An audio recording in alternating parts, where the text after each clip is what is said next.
namunaviyasini ko'ryapmiz hozir.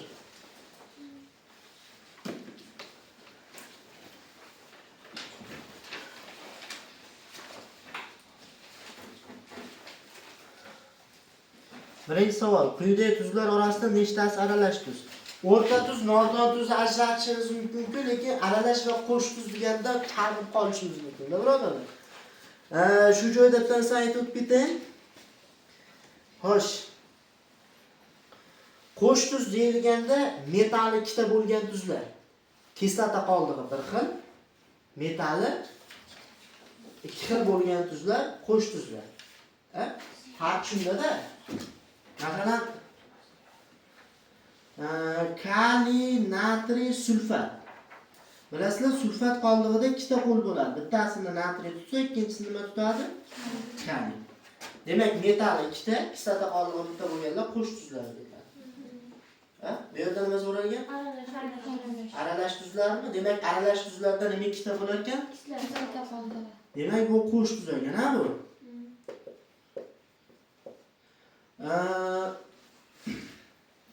Kislota qoldig'i ikkita bo'ladi deydimi?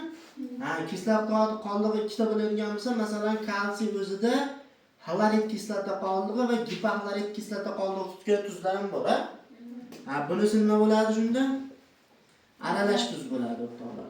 Ya'ni o'zida ikki xil kislota qoldig'i va bitta metal tutgan tuzlar. Tushunarlimi? Nordon tuzlar bilasizlar, tarkibida vodorod bo'ladi. O'rta tuzlar, asosiy tuzlarda nima bo'ladi? OH'lar bo'ladi. Bu yerdan misol ko'rib beraylik. Hajat to'g'risizlar. Ikkinchi savol. Moddaning 0,2 moli 12,4 gram deyapti.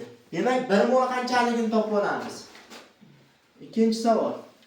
12,4 gram moddaning necha moli?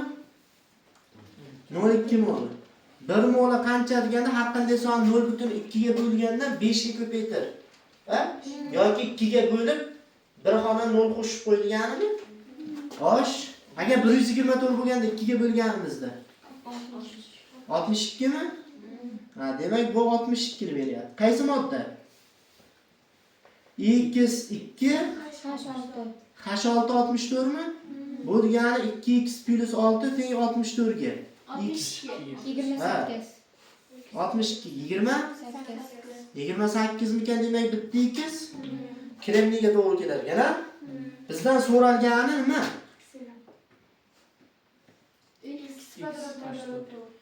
X H4. Demak kremniy bo'ladigan bo'lsa silan degan, bu? Kremniy. Xo'sh, necha moli? 0,3 ko'paytiraman 28 ga 4 32 mi? 3 kere 32 96, ya'ni 9,6 gramni beradi. Bormi shunaqa javob? Bor. Keyingisi 3. 10 gradusdan 30 gradusga o'zgartirilganda tezlik 4 marta ortgan. Uchinchi savol, birinchi ish. Xo'sh, bu yerda gamma noma'lumda, gammani noma'lum bo'ladigan bo'lsam, darajasi nechidan nechigacha? 10 dan 30 gacha. Ya'ni harorat yuqori, katta haroratdan kichkina harorat ayriladidan 10 ga bo'lsak, teng necha marta ortishi ekan tezlik? 4 marta. Bu degani gamma darajasi 30 dan 10 eshsam, 20 dan 10 ga bo'lsam 2 mi? Gammani ikkinchisi teng 4 ga. Gamma nechiga teng desak? 2 ga. 2 ga. Gamma bu harorat koeffitsiyentimi? Xo'sh, demak. 40 gradusdan 70 gradusgacha o'zgarsa necha marta topadi? 40 gradusdan 70 gradusga o'zgarsa. Gamma aniq. 2 70 ayru 40 taqsim 10 teng. 8. Demak 2 7 dan 4 da etsam 3 30 2 ning uchinchisi necha demoqchi? 8. Bu yerda 40 gradusdan 70 gradusga o'tganligi uchun harorat ortyaptimi? Harorat oshsa tezlik nima qiladi? Harorat oshsa tezlik ortadi, birodarlar. Shuni hisobiga mana 8 marta degan tushuncha tezlikda ortayotganligini bildiradi. U tezlik emas, o'rtoqlar. Shuni farqlab oling. 8 emas, tezlik emas. u qandaydir tezlikda necha marta ortayotganligini ko'rsatayotgan son bu. Tushunarli? Keyingisi 4. Sariq rangli asos. Deyaptimi? Svetofor reaksiyasini bilasizmi? 4-savol. Svetofor reaksiyasi, ya'ni aldegidlarga mis2 gidroksid ta'sir ettirilganda nima chiqadi? mis1 gidroksid, svetofor. Hosil bo'lgan mis1 gidroksid qizirilishini hisobiga mis1 oksid chiqarmidi? Mana bu havo rangi edi. Eslaydingizmi? Mana bu sariq edi. Mana bu qizil. Shuning uchun svetofor reaksiyasi deyiladi. Demak, sariq rangli asos bu yerda kim bo'lyapti? mis1 gidroksid bo'lyapti. 5-savol. Tushunyapsizlarmi o'zi? 5-savolda teng mol nisbatda olingan SO2 va azotning neonga nisbatan zichligi. Birodarlar, aralashmani teng mol nisbatda desa 1 moldan 10 moldan 100 moldan osonroq farqi yo'q. Teng mol bo'laveradi-da. Aralashmani kimgadir nisbatan zichligini topish uchun avval ularning o'rtacha maylanmasini topish kerak, to'g'rimi? 1 mol 64 plus 28 taqsim jami mol 2 mol. Necha? 46 gram taqsim molmi? 1 mol massasi? Chunki nisbatan zichlik 1 mol massaga nisbatan ishlatiladi-da. Aralashmani 1 mol massasi 40 gram taqsim mol. Keyin kimga nisbatan? Neonniki 20 gram taqsim molmi? 2.3. Mana bu gram taqsim mollar qisqarib ketadi-da. 46 ni 2 ga 20 ga bo'lsam 2.3 birliksiz chiqadi. Nisbiy zichlik. Keyingisi 0.9% natr xlorid eritmasi fiziologik eritma hisoblanadi. 1000 gram 18% natr xlorid eritmasiga necha gram suv qo'shib 0.9% olish mumkin deyaptimi? Xolasalang diagonal, xolasalang tenglama. Xolasalang 5 tenglama. 5 tenglama qanday bo'ladi? Ya, shu tenglama ekan.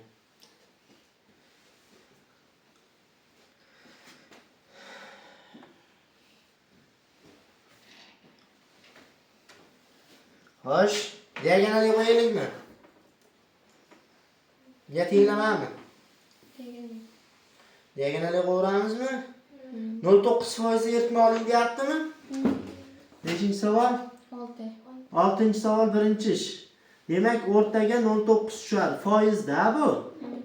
Bitta eritmada 18% eritma, to'g'rimi? Keyin unga suv qo'shilyapti. Suv necha foiz beradi? 0%. Ayirma 0.9 gram 17 yu 1 grammi? Bu yerda kimning massasi bor? Necha gram? 1000 grammi? Demak, mana bu haqiqiy massasi 1000 gram. Men undan turib qo'shilgan suvning massasini topadigan bo'lsam, 19000 grammi?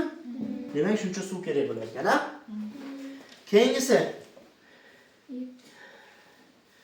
Bizda bitta eritmada 3 xil nima bor? Tuz bor, ha? Endi birodarlar,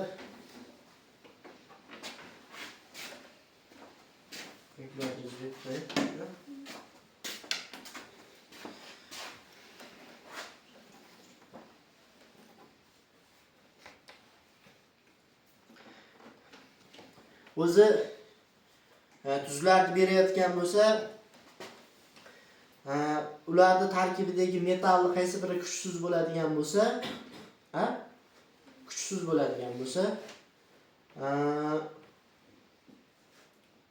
birinchi elektrolizga uchraydi bitta eritma tarkibida.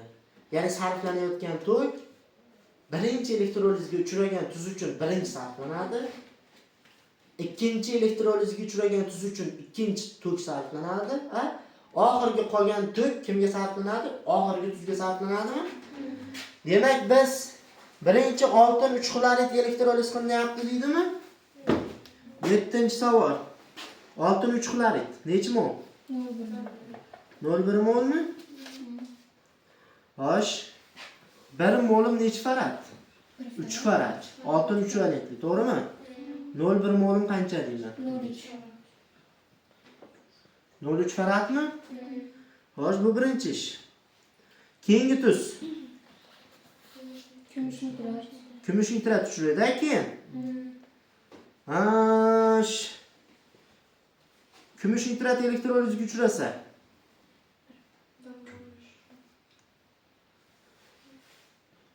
Bir molmi? 1 molim 1 farad, ha?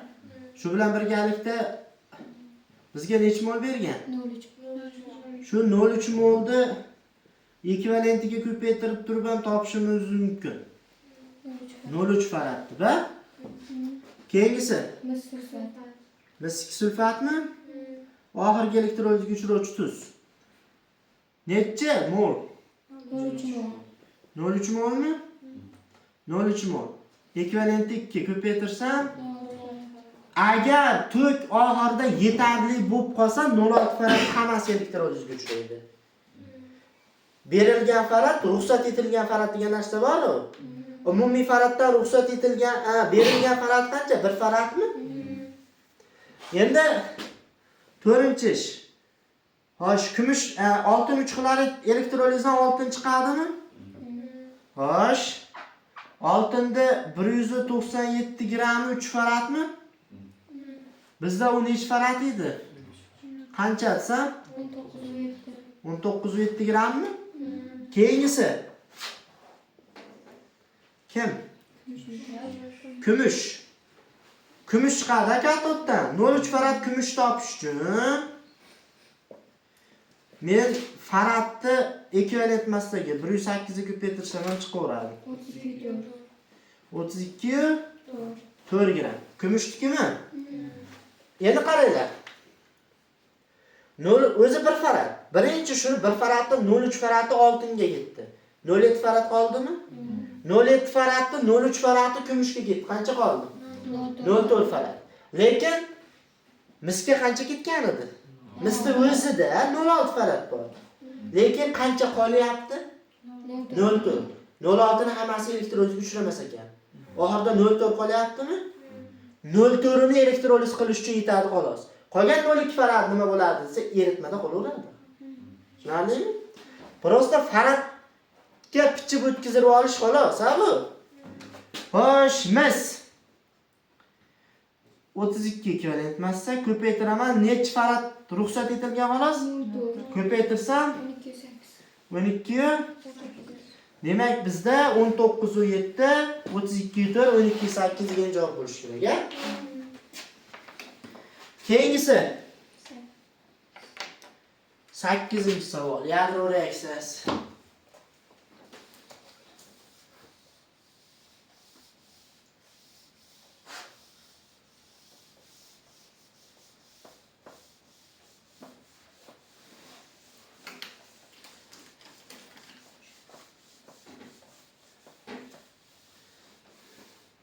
Yadro dedikmi?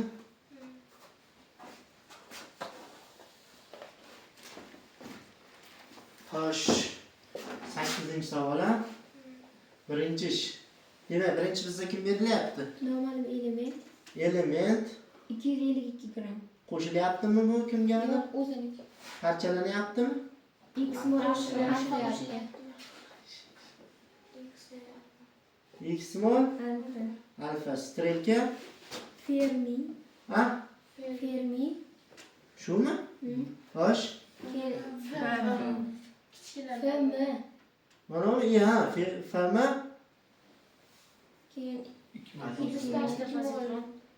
Ha? Pozitron. Pozitron deyiladi, ha? Yuzagan Kim? Fermi. Yuzmiga? Endi qaranglar, o'ng tomondagi umumiy qiymat zaryad 102 ni qo'shsam 102. 0 kare 6 bu zaryad bermaydi. Demak, o'ng tomon zaryad 102 mi? O'ng tomonda zaryad yig'indisi 102 bo'lsa, demak chap tomonniki ham necha bo'lishi kerak? Shundan men alfa 2x da ayirib tashlasam, buni zaryadi 102 minus 2x bo'ladimi? Elementga tegishli. Endi Fermimidi bu?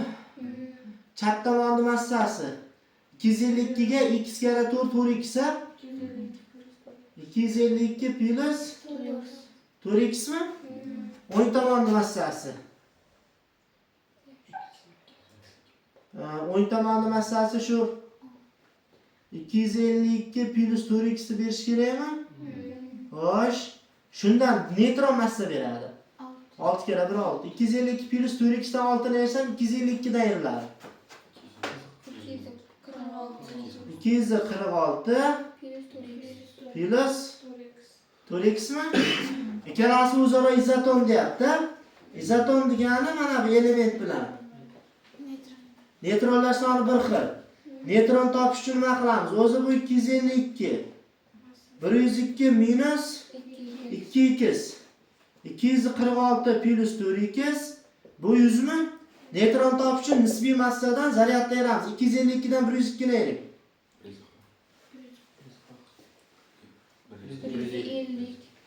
150 minus 2x. Ha? Dolar ikkita to'g'risiz bo'ladi yo. Qanday? Massasini berib ketganmi? Element. 37.8 mg parchalangan. 146. Nima chiqdi deganimda? 37.8 mg normal parchalangan bo'lsa, nechta alfa zarracha sarflangan deyapti. Alfa zarracha aniq bu yerda sarflangan? Aniq bo'lmasa qanday topa olishimiz mumkin? HTLdan topilyapti. 252 dan 246 ni ayring. 6 minus 2. Ha? 252 dan 102 ni ayirsak. 150 minus 2x. 150 minus 2x teng 146 Plus 2x bitadi. qanday plus 2? 150 plus 2x bo'ladi. Ya, mana 252 ayiraman 102 minus 2x bo'lganda qavs ochilganda, qavs tashlab yuborganda ichkaridagi ishora almasharmidi? Ha, tushunarli. Hop, 150 150 plus 2x. plus 2x teng 146 146 plus 4x. Bu tomonga o'tsa 4, bu tomonga o'tsa 2x. X teng 2. 2 mi? Ha, yaxshi. Uchinchi ish. X qiymati 2 ekan, ha? Bizdan nima so'ralgan? Qancha alfa zarracha sarflangan? Ha, tushunarli. Demak, mana element, ha? Element. Elementda 252 gram uchun alfani oldidagi son 2 chiqqan bo'lsa, ha? 252 gram uchun alfadan 2 sarflanyaptimi? Bizda necha gram uchun so'ralgan? 37.8. U milligram. Gram o'tkazish uchun mingga bo'lamiz. Bildingmi? Ha? Qancha deymiz? Mana yana Avogadro ko'paytirilgan holat. 0.15. Ha? 0 butun 0.003 bo'ladi. O'shani 6.02 ko'paytirsak 1.8 bo'ladi.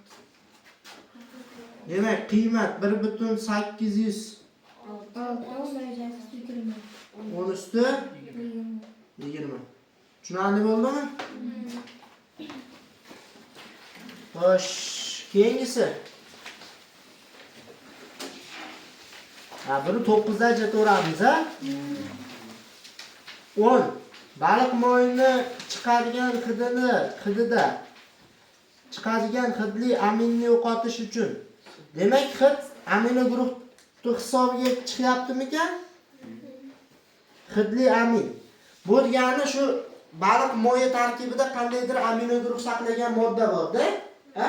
Agar men shu amino guruhni neytrallasam, u hid yo'qoladi. Amino guruh qanday xossaga ega? Nechinchi savol? 10-savol. Shu qandaydir modda strelka NH2 asos xossasigami? Demak, buni neytrallash uchun qanday xossaga ega modda ta'sir ettirish kerak? kislota xossasiga ega modda ta'sir ettirishi kerakmi? Ha, javoblarning ichida qaysi bir kislota xossasini beradi demoqchi? Sirka kislotami? Qolganlari A javob asosli, B javob neytral, C javob kislotali, D javob ham tuz neytral. C javob bo'ladimi shunda? Xo'sh. 11-savol. pOH qiymati 11 bo'lgan 100 litr nitrat kislota yetmasida. 11-savol. pH bilan pOH qiymati yig'indisi 14 bo'ladi. Esdan chiqmasini? Nimasi? Yig'indisi 14. Kimning qiymati berilgan bu yerda? pH mi, pOH mi? Demak, pH noma'lum, pOH 11 teng yig'indi 14. pH nechi? pH 3 degani o'rtoqlar. Logaritmni minus ishorasidan chiqarib olsalaring 0.01 ha, uni minus ishorasidan emas. Hop, xullas pH 3 degani 1 da oldida, nechidan oldida? 1 da oldida 3 ta 0 bor degani. Tushunarlimi? Nechta 0 bor ekan? 3 ta 0 bor. 1 da oldida. Ha? Bu degani pH qiymati 3 bo'lsa, pH da o'rtoqlar mana vodorod kislotaligini bildiradi. Kislotali muhitda, chunki kislota bor-ku, bu pH qiymat. Bu qiymat 3. Endi bu vodorod kationi uchun konsentratsiya 1 dan oldin 3 ta 0 bor degan. Ko'ryapsizlar? Mana shu vodorod ionining konsentratsiyasi o'zi 0.001 bo'lgan. Uni minusli logaritmda ko'targanda o'rtoqlar, minusli logaritmdan chiqarganda 3 qiymatga kelib chiqqanda, mana bunaqada bermayapti, mana buni berib ketyapti. Demak, qaytib olish uchun nima qilamiz? Bu nechi qiymat bo'lsa, 1 da oldidagi 0 ni bildiradi. Tushunarlimi? Xo'sh, bu o'rtoqlar molyar konsentratsiya keyin esdan chiqmasin, ha? Nima ekan bu qiymat? Molyar konsentratsiyani bildiradi.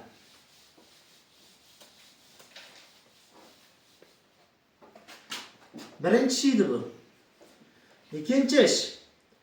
Mana shu vodorod ionining molyar konsentratsiyasidan foydalanib, biz uni molini topib olishimiz mumkin.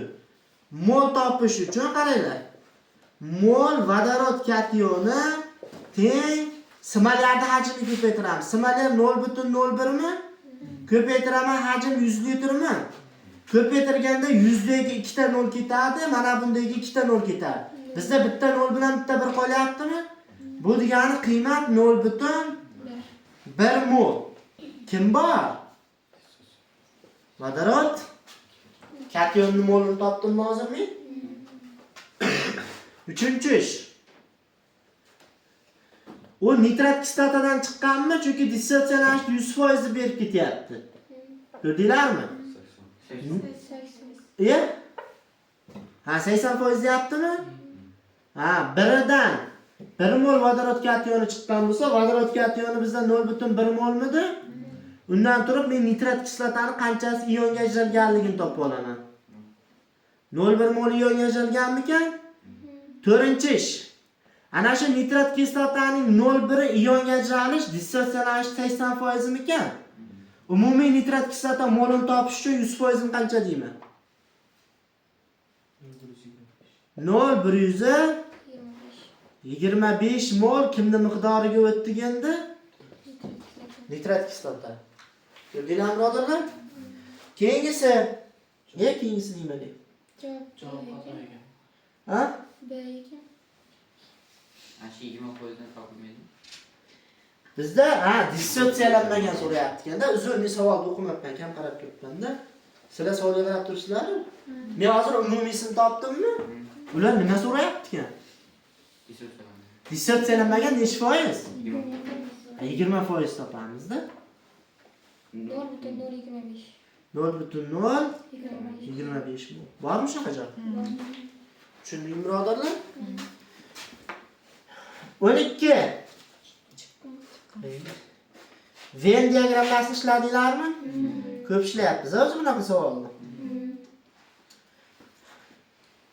13 ishlaganlar bormi? Qanday ishladinglar?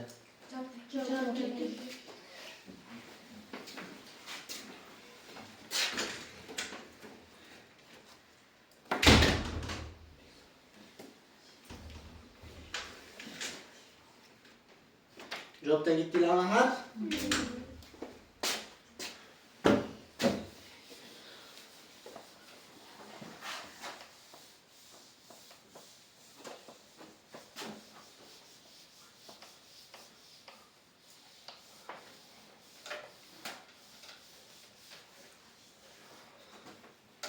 Xo'sh. Demak, nechinchi savol? 13. Ya, hali ko'rilgan savol. Javobdan ketadigan savol. 13 mi? Hop. H-xlor ON plus vodorod sulfat strelka xlor oldiga ozgina joy qoldiray, maylimi? Plus H2 strelka xlor oltin gurgut suv. Xo'sh. Oksigen darajasi qo'shdi bilasizlarmi? Demak, elektron balansiga oltin gurgut -2 dan 0 ga o'tyapti.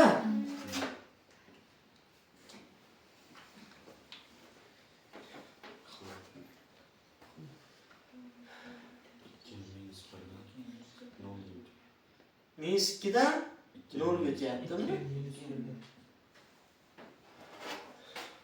Xullas, olgan elektronlar soni bergan elektronlar soniga tengmi? Ikkita bersa, hozir 2 ta elektron beryapti. Demak, xlor nechta olish kerak? 2 ta olish kerakmi?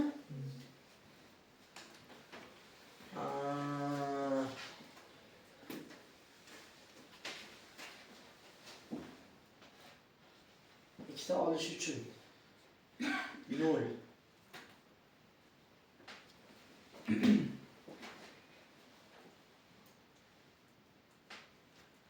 Qaranglar. Olgan elektron nimaga teng bo'ladi? Olgan berganga teng bo'lish kerakmi? Hop, bu yerda ikkita beryaptimi? Demak, nechta olish kerak?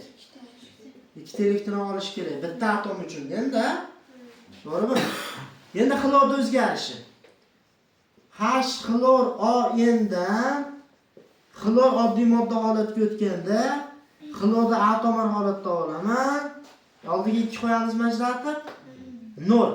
Bitta atom uchun 2 ta elektron bu tepada oltin gurgut qani? -2 dan 0 ga o'tsa 2 ta berdi. Demak, bu 2 ta olish kerak. Bitta atomda 2 ta olyapti, o'rtoqlar. Nechta atomda 2 ta olyapti? Bitta. Shunaqami? Yodlashdimmi? Xo'sh.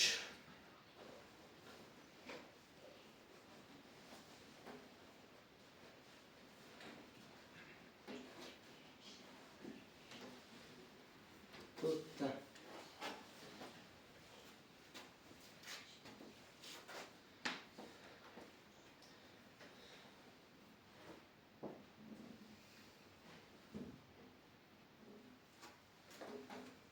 To'g'ri yaptimi? Nimadir hisobga olganimmi? Kislorod bilan vodorodnikini qo'yib olib turib, 2 -1 qilib turib, keyin shu elektron balansiga qo'ysak. Ya, to'g'ri, necha qiynalmasin degandim. Bosam ishlasa ham bo'laveradi. Masalan, H xlora oyinda olib, to'g'rimi? Kislorodga -2 ni ko'paytirsam, -2 ni 0 qilish uchun bizga +2 kerakmi? Demak, ikkalasini yig'indisi +2 n. Shundan vodorodga +1 ko'r. Birda ayirib xlorga qancha qoladi? 2 n -1 qoladimi xlorga? Ha, demak, xlor uchun elektron konfiguratsiya 2 n -1. Demak, nima xlor uchun o'tyapti?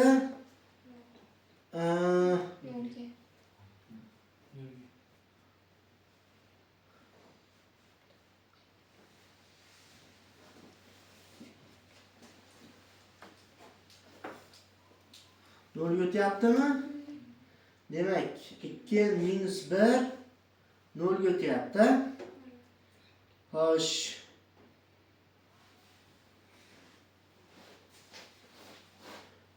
Xlordan 0 o'tyapti. Bitta atom uchun, ikkita atom uchun qancha qiymat? 4 minus 2. 2 minus 1 midi qiymati? 4 Minus 2. 4 minus 2 mi? Xo'sh. Ha, endi oltin gurgut. Minus 2. Minus 2 dan o'tyapti. 0 ga. Nechta beryapti? 2 ta beryapti. Demak, mana bu holatga olib o'tamiz. 4 minus 2 2 deymiz-ku. Bu oqsilanish darajasi hozirgi holatda juft sonni berib turibdi-da. Mana bu yerda 1 bo'lganda ham 1 to'ri ko'paytirsa juft bo'lib ketadi. 3 bo'lganda ham 3 kira 4 12 juft bo'lib ketadi. Shuning uchun o'rtoqlar buni nima deydi? Umumiy holatda ikkalasi ham juft bo'ladigan bo'lsa, eng katta sonni o'rtaga yozib olishimiz kerak. To'g'rimi? Umumiy eng ko'p sifatda bunga bo'lishimiz yo bunga bo'lishimiz mumkin. Yoki o'rtoqlar ikki tomonga qarama-qarshi qilib olib o'tamiz. Ha? Bunday qilaylik mayli. 2 minus 2 mi? 4 minus 2. Men bu qiymatni bunga bo'lsam 1 chiqadimi? Buni bunga bo'lsam 2 minus 1. 2 minus 1. Mana shundan oksidlanish darajasi sifatida foydalanamiz. 2 plus 1 ni 1 ga ko'paytirsam oldiga, ha? 2 minus 1. 2 minus 1 oksidlanish darajasi. Endi mana bu oltin gurukka ko'paytirsam ham 2 minus 1. Mana bu molekulyar xlorda oldiga 1 tushsa 2 kira 1. 2 oldiga ne tushadi? 2. 2 ni enga ko'paytirsam chap tomonda 2 ta kislorod bor. 2 ta kislorod bo'lishi uchun o'ng tomonga ham 2 qo'yamizmi? Vodorod o'zi hamma narsa chiqib bo'ldi. Oltin gurgut. Chap tomon, o'ng tomon chiqib bo'ldi. Endi koeffitsiyentlar yig'indisi bo'yicha ish qilamiz. Ikkinchi ish. Birinchisi 2 plus 2 minus 1 plus 1 plus yana oltin gurgut 2 minus 1 plus yana 2 yig'indan nechini bersin deyapti? 19 ni bersin deyaptimi? Xo'sh, shunda birodarlar.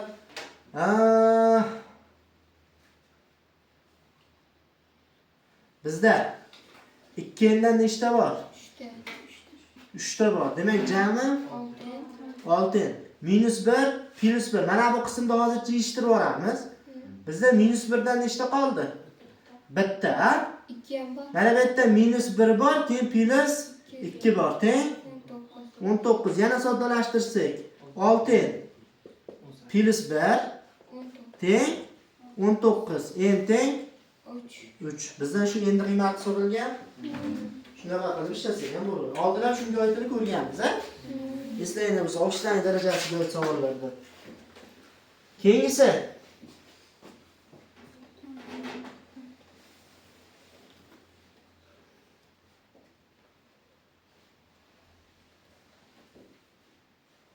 massa teng bo'lganda quyidagi metallardan qaysi biri ko'p miqdorda xlor bilan reaksiya qilishyaptimi? To'g'rishlagandirsizlar buni? Ishladilarmi? Aniq ko'rib bering. Litiy oldinaymi? Men litiy bo'lsa kerak deb o'yladim, kimda hisoblab ko'rsam uchun nimaga berillikda 4 mol, litiyda 3 molga ketib qoldi o'rtacha.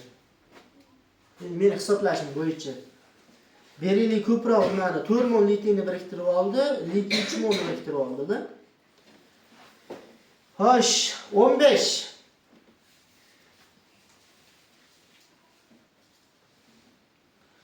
Ha, 0,2 mol fosfat kislota yuttirilsa deyaptimi?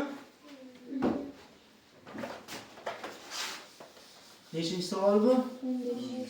15-savol.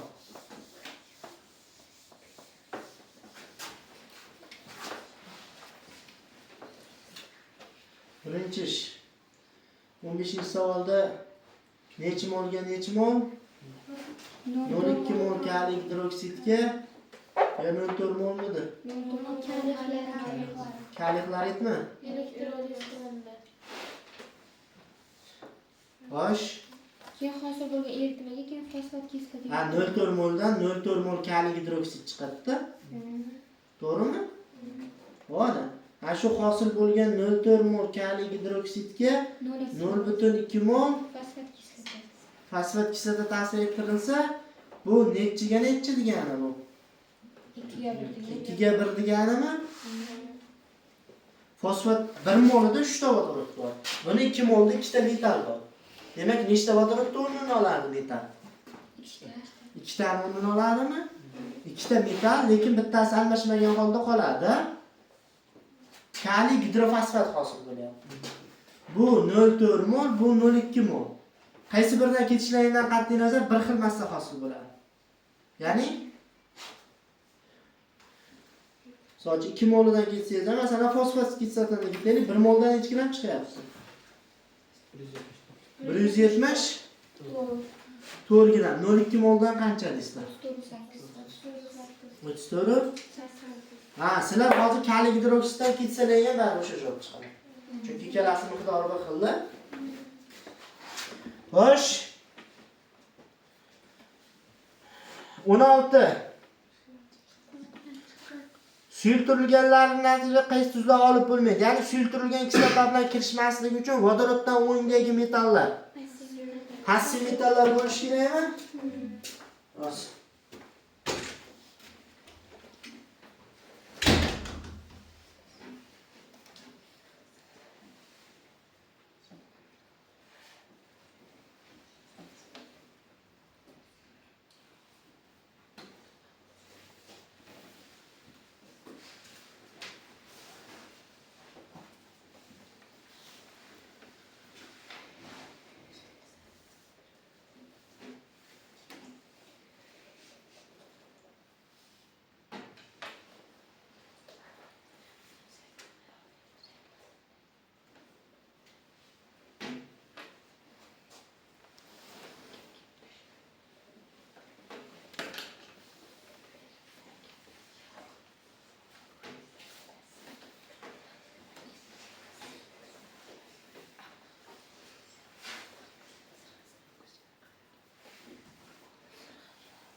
Xo'sh, necha keldik?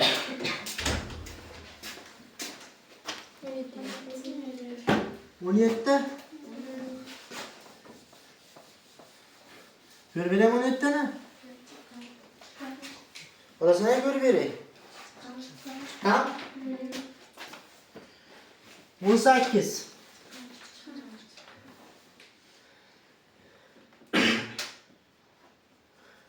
Natriyning mol ulushi 25% bo'lgan natriy va kaliyning bora taralishmi deyaptimi?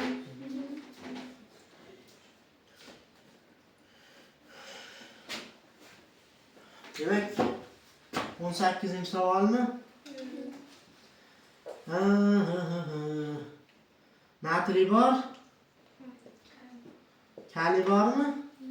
Endi natriyning o'zini 2 mol oldim. Reaksiyada 2 mol kirishadi-ku. Shunda 25% tashkil qilish uchun jami 8 mol bo'ladi, qolgan 6 mol kaliyga tegishli bo'ladimi? Endi reaksiyaga kirishtiramiz. O'zi kelasi bir xil kirishadi, bir valyutli bo'lgani uchun, to'g'rimi? Umumiy holda necha mol? 8 mol. Metalda 2 molidan 1 mol nima chiqadi? Vodorod gazi. Ha? Shunaqami? Demak, 2 mol metaldan 22,4 litr gaz chiqyapti. Bizda jami 8 mol metal bor, to'g'rimi? Qancha chiqadi? 89,6 litrmi? 4 barobar ko'pda. 3-ish. Dastlab aralashmada 6 mol kaliy bor. U necha grammga to'g'ri keladi?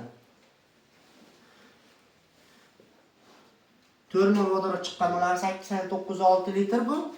6 mol kaliy. 234. 234 gram kaliydan 89,6 litr gaz chiqyapti. Bizda qancha chiqqan gaz? 5,6. Qancha kirishgan bo'ladi shunda? 14,625. 14,625. Tushundinglarmi birodarlar? Xo'sh. 19. Ishladinglarmi? Alohida hisoblab chiqdinglarmi axir? Buni nima qilish shart emasda. Hamma reaksiyaga hamma unum bo'lsa, hamma unumni bir-biriga ko'paytirasizlar.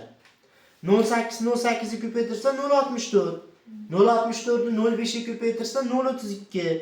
0,32 ni 0,75 ga ko'paytirsak 0,32 ni 4 dan 3 qismi degani 0,24 mol, ha? Bo'ldimi? 305 dan turib, ha? 305 ni olinga bo'lsalar 2,5 mol chiqadi. 0,24 ni 2,5 molga ko'paytirsalaring 0,6 mol chiqadi. 0,6 mol ham 13,44 litrga to'g'ri keladi. Demak, alohida ko'paytirib o'lib chiqish shart emas ekan, ha? Unumni o'zidan ketib, oxirida keyin ko'paytirib to'g'risini. Xo'sh. Keyingisi aldi git, ha? 20-savolmidi? Endi kimdandir chiqmagan bo'lsa deyman-da. Aldi git. Aldi gitdan nima olingan? Karbon? Birinchi spirt olinganmi? Spirt qiymati 24 kilo. Spirt o'zi SnH2 + 2 kislorod. Keyin xuddi shu ugleroddagi karbon kislorod olinadi. Uglerod soni bir xil. Kisloroddan 2 ta bo'ladimi? Qiymati 14n + 16, 14n + 32. 18 bo'ladi. 18. Yo'q. Tepada ma'lum bo'lsa. Mana 18 ida 2 gram vodoroddan bor edi. 27,6 36 deb kres qilib topsalangan bo'lardi, farqdan ketib topsalangan bo'ladi. Men masalan farqdan ketib topdim. Ha? Nech chiqdi? Endi qiymati 2. So'ralgan narsa. Aldigitga oid ma'lumotlarmi? Aldigit S2H4O bo'ladi. 7 ta atom bo'ladi, endi. Keyingisi 0,6 molda 18 ta proton bo'lgan modda. 21 mikan u? 0,6 molida nechta? 18 ta. 1 molida qancha demoqchi bo'lsam, 18 ni 6 ga bo'laman. 3 chiqadi, 0,6 ga bo'lsam 30 ta proton bor ekan, ha? Birinchi ish. Ikkinchi ish. Bizda S4 HNda 30 ta proton bor. O'zi bunda 6 ta, 4 tasi 24, 30 dan ayirsa 6 ta. Endi qiymati 6 ga to'g'ri keladimi? Uchinchi ish. Shuni yoqqanda hosil bo'lgan Qancha kislorod? O'sha 6 yoqqanda. tushunarli. S4H6 uchun 5,5 mol kislorod ketadi, yoqqanda. Biri uchun 5,5 mol, 0,6 uchun qancha desak? 3,3 mol. Bormi shunaqa javob? Ko'rdinglarmi birodarlar? 21 bu? Demak bitta varaq tugadi. O'zi ishda varaq bor. Shu.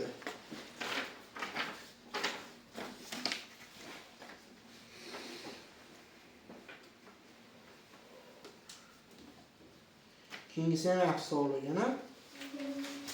22 mi?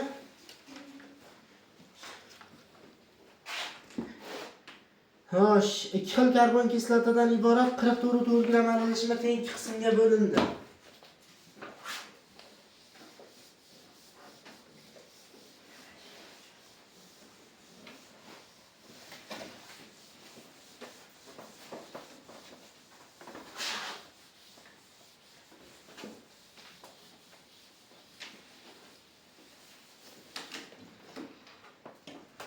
Nechida? 22. 22 mi?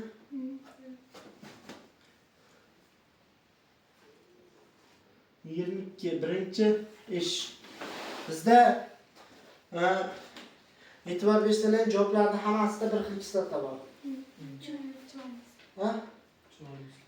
Maziz bo'lmayapti o'zi. Maziz bo'lmayapti.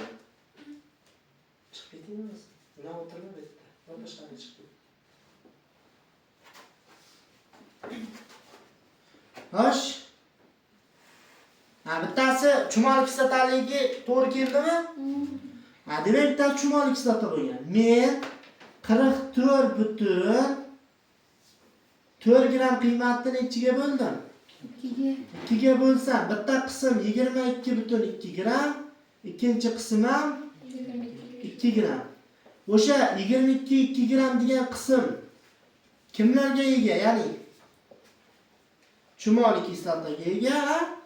Ikkinchisi noma'lum karbon kislotami? Endi uni qanday yozsam bo'ladi sizlarga? Radikal SOOH. Bu ham xuddi shunday bo'lyapti, birodarlar. Ya'ni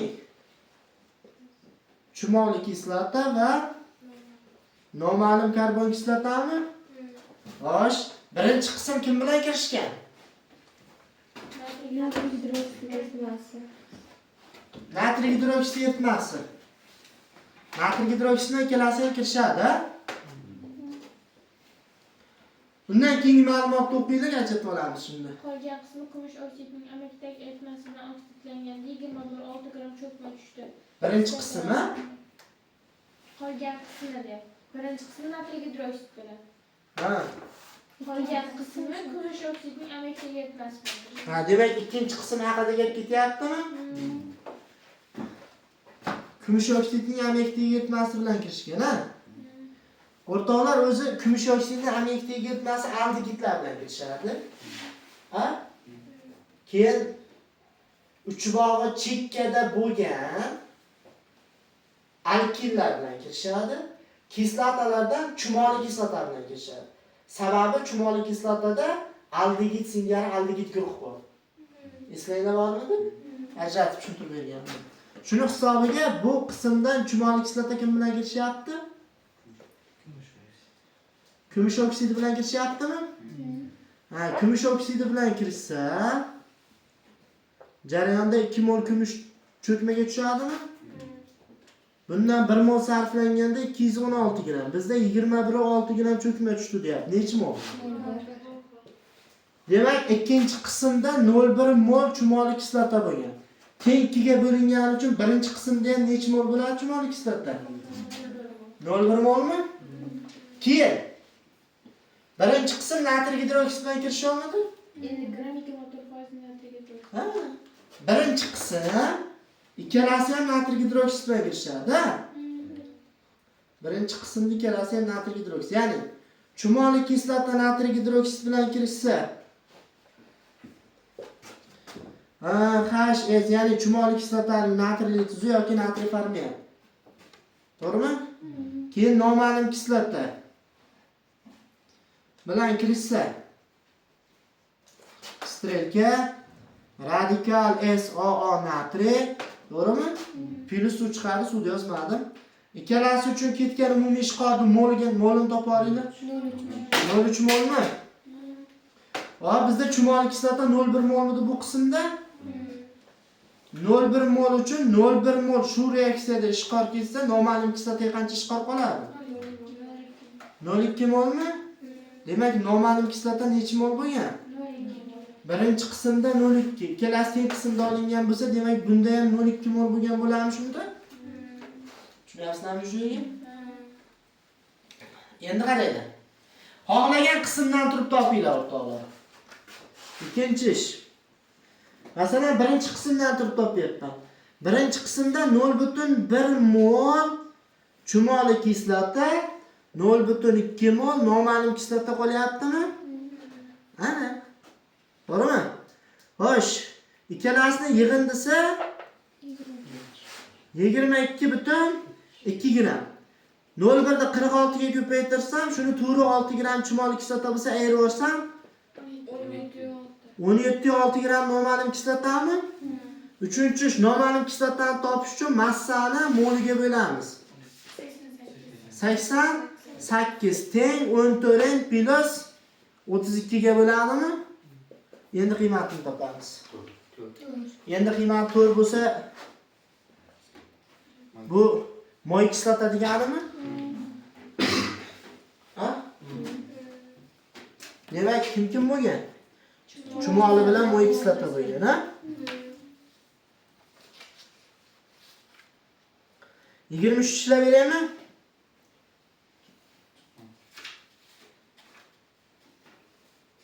Chiqqanmi?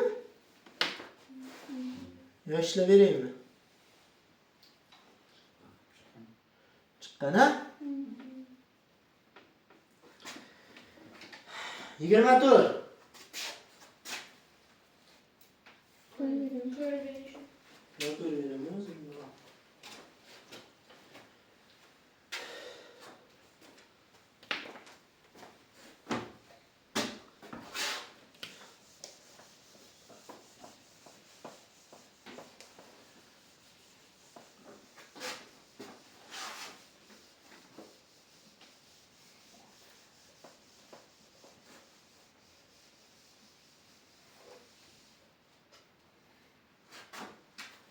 Yigirma.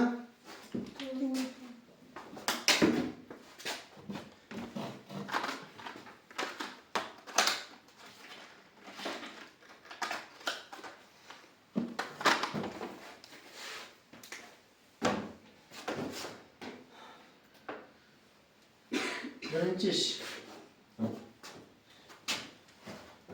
Polimerlanishi kim deyapti? Alanin. Alanindan n moli polimerlanganda suv chiqib ketadi. 1 mol alaninni polipeptidi plus n-1 mol suv chiqadi. Alaninning massasi 3560. Buniki 2864 mi? Suvga shunda qaranglar, chap tomonning massasi o'ng tomonga o'tganda kamayadi. Qolgan kamayish suv o'tib ketganmi? Bundan buni eshitsanlar, qolgan massa suvniki bo'ladi. Xohlasanlar moldan ketinglar, xohlasanlar massadan, farqi yo'q, ha? 696 ni bo'lsalar 38,67 bo'lib ketib qolyapti. Ha? Xohlasanlar moldan, xohlasanlar massadan. Masalan, ikkinchi ish. Alaninni molini topish uchun massasini molar massasiga bo'laman. 74,89 ga bo'laman. 40 molmi? Shu bilan birgalikda 696 ni 18 ga bo'lsam 38,67 molmi? Endi tenglamay qo'yaman. O'zi reaksiyada n mol alanin bor. Shu necha molga to'g'ri kelyapti? 40 mol deyapti. Suv n-1 38,67. Kres usuli orqali endi qiymatini topsalar, polimerlanish darajasi kelib chiqadi. Ko'rdinglar? Polimerlanish darajasi endi qiymatimizda, ya'ni monomerlar soni polimerlanish darajasini bildiradi. N monomerlar soni.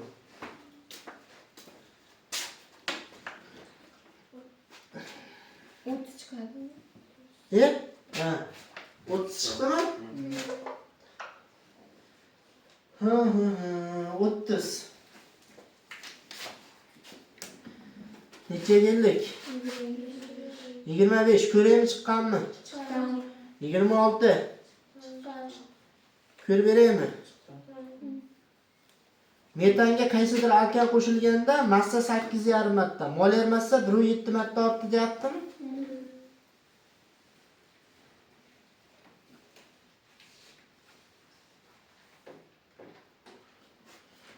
Molar massa 1,7 marta ortdi degani bu aralashmaning o'rtacha molar massasi haqida gap ketyapti-da. 1 mol olaylikchi. 16 ni 8,5 ko'paytiring. 16 ni eshitdik. Ana katta javobim yo'q-da. To'g'rimi?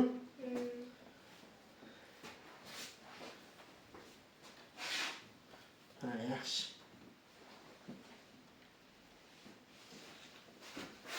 Metanga 20, 25 mi? Ha, 26 mi? Metanga qandaydir kim qo'shilyapti? Alkan. Alkan bu SN2 mi? Qo'shilgandan keyin bilasizlar, metan plus alkan yig'indisi chiqadi. To'g'rimi? Bu qo'shilmasdan oldin men metanni 1 mol olay o'zim. 1 mol olsam massasi necha gram bo'ladi? Shu necha marta ortyapti bu qo'shilgandan keyin? 8,5 marta. 8,5 marta ortyaptimi? Xo'sh. 8,5 marta ortadigan bo'lsa, 16 ni 8,5 ko'paytiring. 136. Shunda aralashmaniki 136 gram bo'lib qoladimi? Aralashmada necha mol bor metan? 1 mol bor. O'rtacha molar massa. Endi qo'shilgandan keyin aralashmaga nisbatan olinadi-da. Necha marta ortgan? 1,7 marta. 1,7 marta. Endi qaranglar. Ikkinchi ish. Hosil bo'lgan umumiy aralashmaning o'rtacha molar massasi 136 gram taqsim molmi? Yo'q, o'rtacha molar massa emas ekan bu.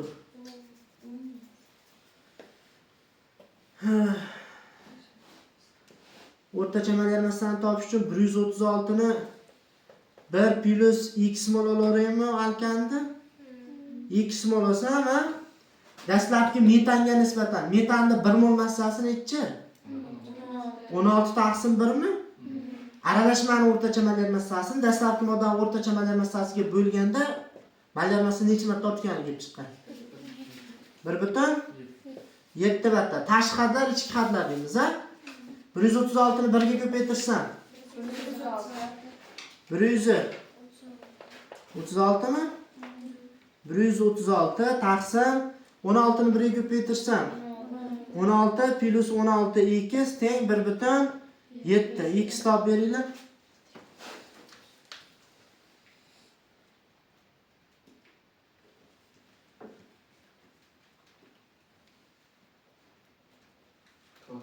Ha? 4 mol chiqdimi? Bu 4 mol kimning moli edi? Kimning moli edi biz?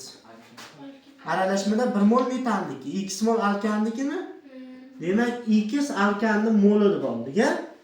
Xo'sh, alkanning massasini topish uchun nima qilamiz? Tushunchish. O'zi metan 16 gram, keyin aralashma 136 deb oldi. Ayringlar qancha alkan qo'shilgan kelib chiqadi? 120 grammi? Ha, demak, alkan necha gram? 120 gram. Necha mol? Bo'lamiz. 30 kimga to'g'ri keladi? Metanga to'g'ri keladi. Bormi shunaqa javob? Boshqacha usulda ishlaganlar bormi? 27. Chiqqan birodarlar?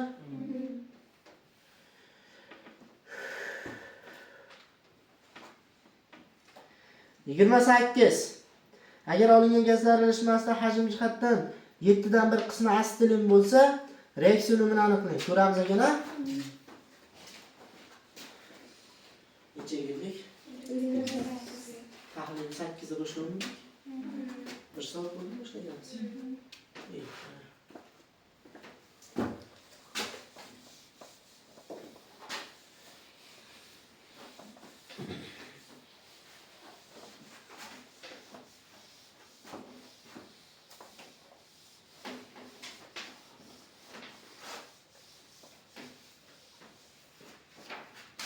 Yigirma 8 birinchi ish. Metan qizirilganda bilasizlar, astilin bilan 3 mol vodorod chiqadimi? Yerda metanning unumi so'ralyapti. Unum so'ralyaptimi? Demak, metanning barchasi parchalangan. Qanchalar qismi qolgan parchalangan, ha? O'sha parchalanmay qolgan metan hosil bo'lgan astilin va vodorodmi? Vodorod. Shuni o'zlari berib ketyapti. Ey birodarlar deyapti. 7 dan 1 qismi deyapti. Demak, necha mol olaveraman? 7 mol. 7 moldan 1 mol ekan. Mana bir eksida hosil bo'lgan bu astilin. 1 mol hosil bo'lish uchun 1 mol metal parchalanganmi? 2 mol. Vodorod qancha hosil bo'lgan? 3 mol. 3 mol hosil bo'lgan, bundan 2 mol parchalangan. Demak, 7 ni 1 astilin bo'lsa qanchasi vodorod? 3 mol vodorodmi? Ortgan metanga qancha qolyapti? 1 ga 3 qo'shsam 4, 7 dan ayirsam 3 mol ekan metan. Astilin deysizlarmi? Ma'nosiga tushunyapsizlarmi? Tez gapiraveryapman. Tushunyapsizmi? Xo'sh, ortgan metan ekan-a bu? Shunaqami? Ortgan metan. Sarflangan qancha bo'ldi? 2 mol. Demak, sarflandi, ortdi, dastlabki. Sarflangani 2 mol, ortgani 3 mol, dastlab 5 mol. Demak, jami 100%, unum so'ralyaptimi? Demak, sarflanganini topishimiz kerak. Unum sarflanganga nisbatan olinadi. 40% mi? Bo'ldi, unum qancha ekan demak? 40%. Unum ortganga nisbatan topilarmikan, sarflanganga? Sarflanganga nisbatan topiladi. Demak, 29.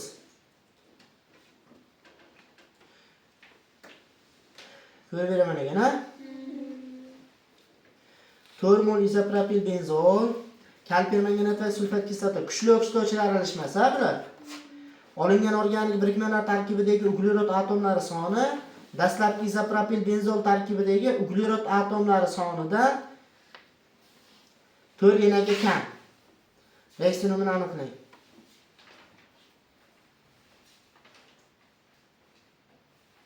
Organik birikma tarkibi uglerod atomlari soni dastlabki izopropil benzol tarkibi uglerod atomlari sonidan 4 ga kam bo'lsa, reaksiyon bo'l. Aniqlaymiz. Organik birikmalar tenglashidan anchadan beri ko'rmoqdik, ya? 29. Kim? Izopropil benzol. Mana bu benzol. Mana bu izopropil. Izopropil deyaptimi? Izo degani deganimi? 3 taligini bilaman. Prosta tarmoqlangan, tarmoqlanmagan xolos. Bu kim bilan kirishyapti desa, bu kuchli oksidlovchilar aralashmasi, kalpermanganat, sulfat kislota, strelka. O'rtoqlar, mana shu yerda bitta narsa borda bizda. Mana bu benzol halqasiga bevosita bog'langan uglerod karboksil guruhga aylanadi. Nechta o'zi? Albatta bu yerda faqat bittami? Karboksil guruhga aylanadi. Qolgan bilvosita bog'langan uglerodlar karbonatlarga bo'lib chiqib ketadi. Tushunarli? Demak, karbon kislotaga aylanyapti. Bevosita bog'langani plus karbonat angidrid, kaliy sulfat, keyin marganesik sulfat, keyin suv. Endi qaranglar.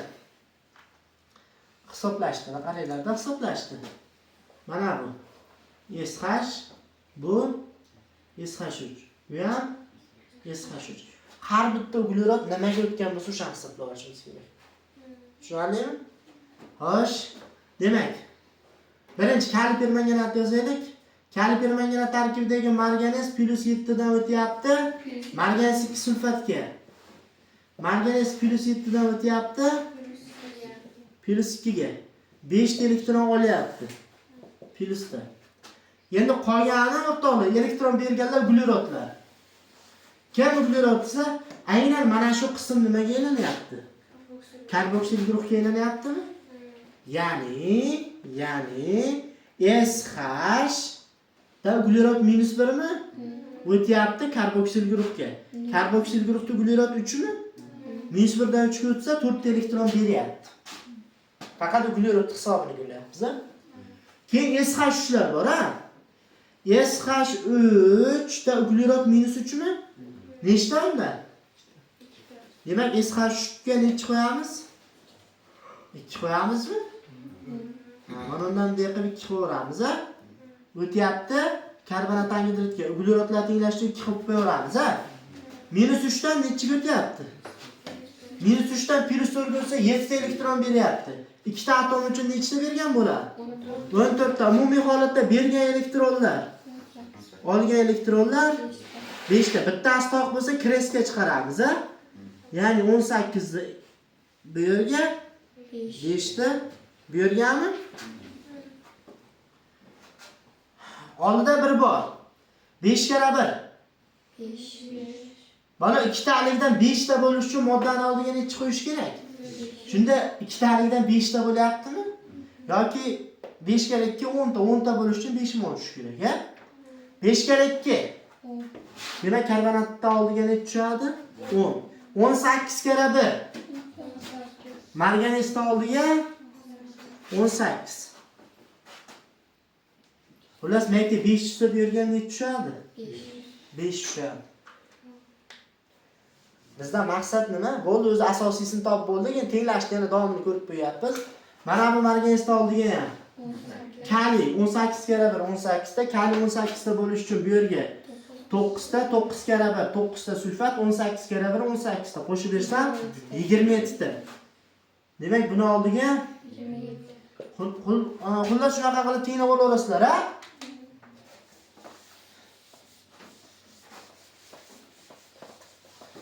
Xo'sh, keyingisi.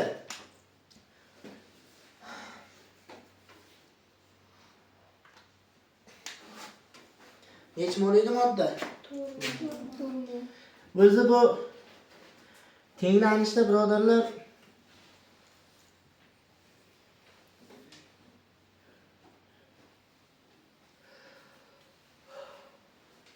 nechinchi savol? Tenglanishda bunaqa qilib tenglab chiqish shart emas. Faqat tenglanish usuli organik birikmalar uchun ko'rib berdim, xolos. Baribir 5 molga 5 mol degani 1 ga 1 nisbat degani o'rtoqlar. Buni tenglash shart emas-da, shunchaki xolos. Bunday qilasizda, ha? Bunday qilib strelka qilasiz, o'sha organik birikma. Albatta karboksil guruh, ha, benzokislota. Keyin mana bu yerdan ikkitasi yo'qolib qolyaptimi? 2 mol karbonat angidrid. Demak, organik birikmalarda kamayish nechta uglerod? 2 ta uglerod yo'qolib qolyapti, 2 ta uglerod ekanishmi? Dastlabki modda 1 mol sarflanganda nechta uglerod kamayapti? Bizda ham nechta kamayish degan? 4 ta kamayish deganmi? Ha, 4 ta kamayish bo'lish uchun moddadan necha mol sarflanish kerak? 2 mol sarflanish kerakmi? Hozir birinchi ishga tushundinglar, ha? Yo, ikkinchi ish deylik. Uchinchi ish. Agar dastlabki modda 4 mol bo'lib, hammasi reaksiyaga kirishib ketganda unim 100% bo'ladi. Lekin faqat qanchasi reaksiyaga kirishibdi? 2 mol. Unim qancha? Unim 50% mi? Tushunyapsizlar, ha? Bormi javob? Xatomi? To'g'rimi? Necha keldik? 30 chiqqanmi? 31. 32 ham nazariyaga, ha? 33.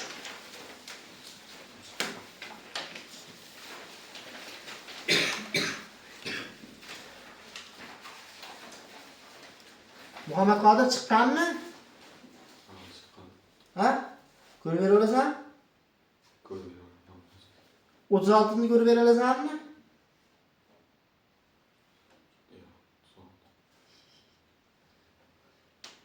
Boshqalar yo'qmi ishlaganlar? Bu yerdagi senchi?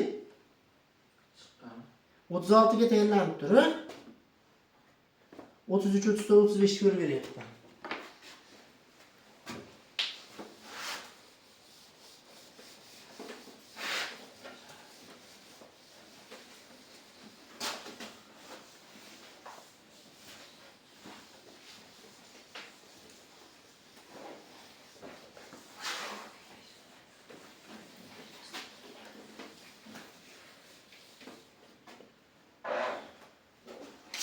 Demek 33 sıkça 35 birinci iş. Savollar o'qib ko'rganmiz, o'yinda o'qiymiz. Birikmalarida ekvivalentli namoyon qiladigan metalldan yasalgan deyapti. Demak, ekvivalentli metal ekan. Bir xil massadagi 52 grammdan plastinkalardan biri deyapti. Demak, 52 gramdan ekan plastinkalar, metal plastinkalar. Ekvivalentli metal plastinkadan bir nechta bor ekan? Hammasi 52 gramdan. 52 gram emas yig'indisi. 52 gramdan. Biri temir 2 sulfat eritmasiga tushirilganda massa 0.27 gramga kamaydi deyaptimi? Ikkinchisi, qalay 2 bromid eritmasiga tushirilganda 1.62 gramga ortdi. Tuzlarning molekyular konsentratsiyasi bir xil kamaygan. Bir xil kamayganmikan? Demak, ortish kamayish. 1.60 bir xil massadagi 52 gram metal plastinkalar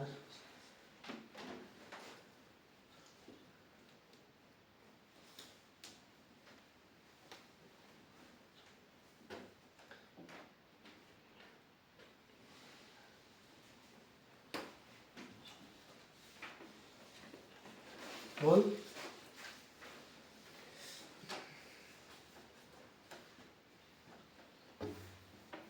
Xo'sh. Demak, o'sha qandaydir metal plastikka kim bilan kirishgan? Birinchi temir 2 sulfatmi? Jarayonda metal sulfat plus temir birga bir kirishaveradi. Keyingisida xuddi shu metal qalay 2 bromid bilan kirishganmi?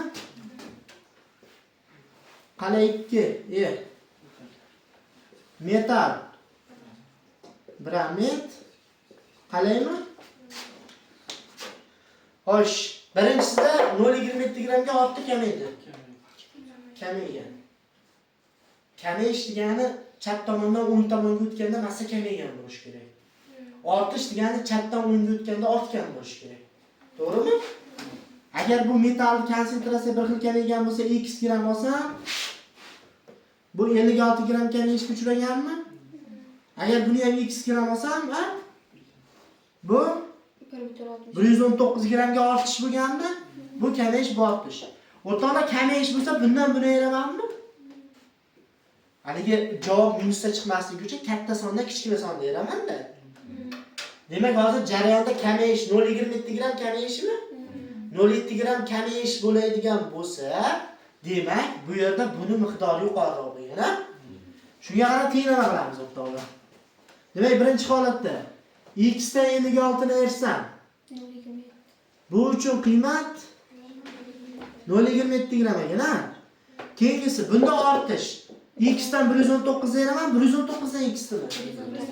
Mana 119 dan x dan ayrsam 1 shu orqali metal topib olamiz. 1 mol nisbiy massasi.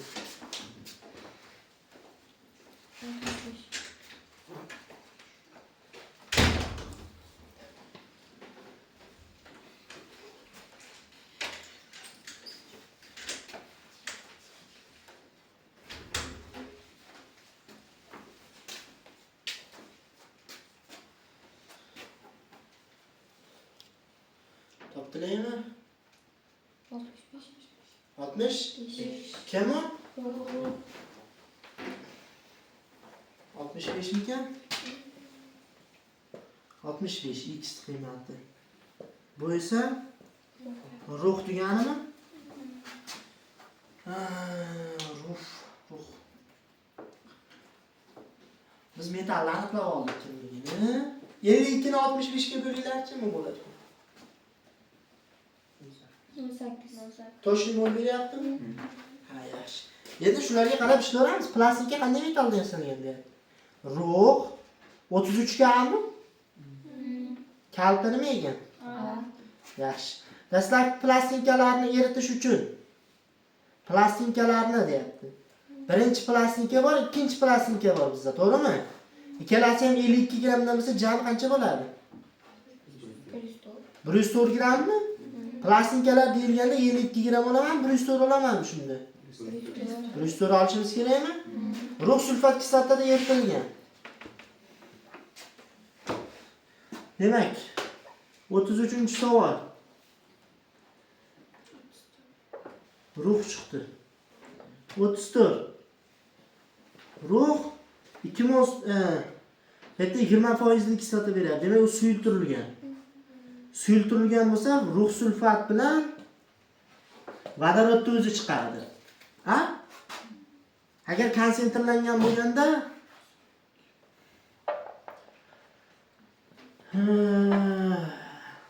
berib ketish kerak. Ruh bilan konsentrlangan sulfat kislotani berib ketmasa adashamiz. Chunki ruh sulfat oltin gugurt alohida reaksiya plus suvi, ruh sulfat vodorod sulfat suvi alohida reaksiya. Ruh sulfat SO2 suvi alohida reaksiya. 3 xil reaksiyasi bor-ku. O'shaning uchun berib ketmasa chalib qolamiz. Atent suyultirilgan bergan. Xo'sh, reaksiya tengi 65 uchun 98 gramm. 104 midi bizda ikkita plastinkani yig'indisi? Qancha deylarchi? 156.8. 100 bu 20% eritma 0.2 ga bo'lsam 784. kalt nima ekan? 784. Shu amikan har 0.2 ga bo'lsam 784 gramm bu emik qiymat, ya'ni eritma massasi 35. Dastlabki plastinkada jami nechta atom bor? Jami plastinkada endi 35. O'zi ruh 65 grammda 1 ena deydimi? Bizda 104 gramm qancha? 1.6 ena. Bormi yo'qmi? Bor. Tushundingmi birodarlar? Bu yerda tayyormisan?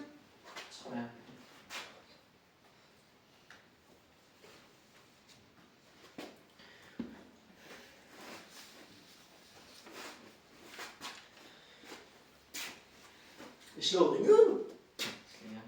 Endi ishqilib oldingmi? Hozir shu bilan bunga o'tdi. Ja qiynalmasa.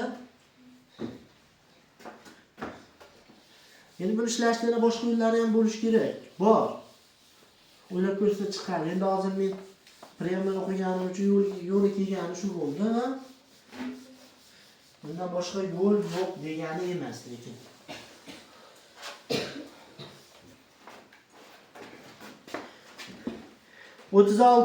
A plus B tengsa ushbu reaksiyada A modda konsentratsiyasi 2 marta kamayishi 4 marta kamayishiga nisbatan variant ekanda bu. Variant savoliga. A modda konsentratsiyasi 2 marta kamayishi 4 marta kamayishiga nisbatan 10 sekund kam vaqt sarflaydi. A moddaning konsentratsiyasi 5 marta kamayishi uchun qancha vaqt sarflanadi? Yaxshi.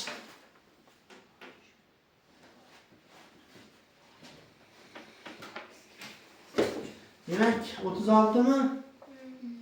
A plus B mi? Tengsi. A uchun ishlayapmiz. Birinchi, A moddaning konsentratsiyasi necha marta kamaygan? 2 marta. Ikkinchi, 4 marta. 2 va 4 ga bo'linish uchun qanday sona olaylik? 8 olaylikmi? 4 o'zini olsak ham bo'ladi, farqi yo'q. Ha? Demak, A modda bo'lgan bizda. Qancha bo'lgan A modda? 4 molar olaylik, ya? 4 molar bo'lgan. Shuni necha marta kamayibdi? 2 marta kamaysa keyin necha milliard bo'lib qolgan? 2 milliard. 4 milliard 2 marta kamaydi. 2 milliard bo'lib qoldi. Qancha sarflangan? 2 milliard. Vaqt sarflangan konsentratsiyaga tegishlimi, ortgan konsentratsiyaga? Sarflangangami? Demak biz bu yerdan sarflangan topishimiz kerak. Ha? 4 2 ga bo'lsam 2 mi? Ha, demak 4 milliard bu jami. 2 milliard qolgani. Ayersam 2 milliard nimasi? Sarflanganimi? Bu uchun qiymat. 4 avvalomidek o'zimiz 4 ga bo'lsak 1 milliardmi? 1 milliard nimasi bu? 4 ming pullarning borligida 4 marta kamaydi. Qancha bo'lib qoldi? 1000 so'mmi? 1000 so'm puli qolganmi? Sarflar olgansizlar, shunda 1000 so'm. Qolganmi? Ha, bu ham qolgan, to'g'ri.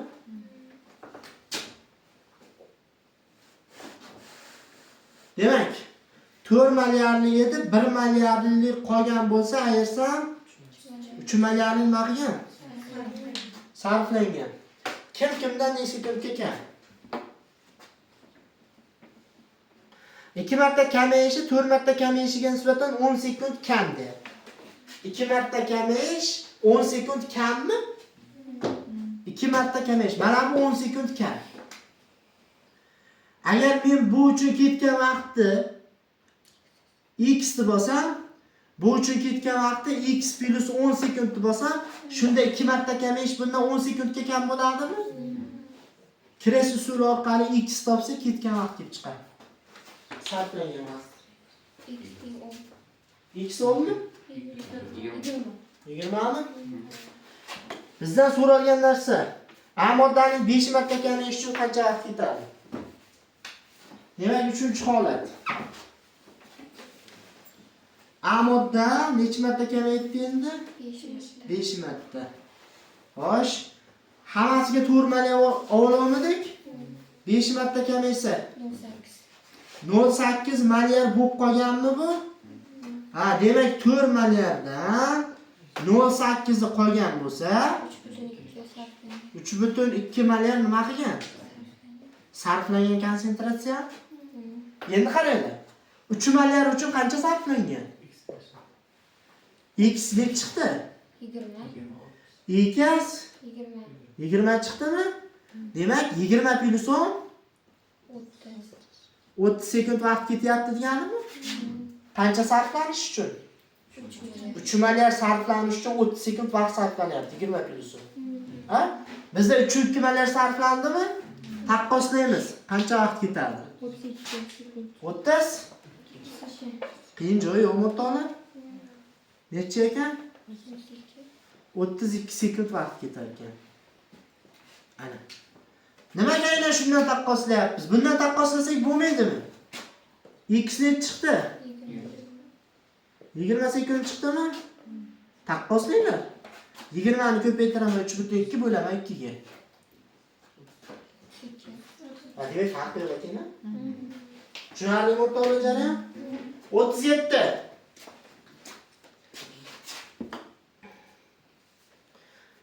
Bu yerda chiqqanmi? Muhammad Qodir? Fardod?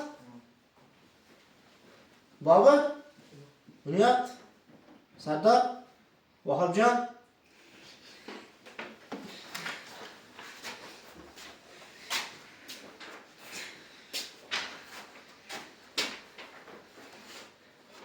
Shu tavza qilib bu yerdan nafs qilsak bo'ladi. Nima qilaylik?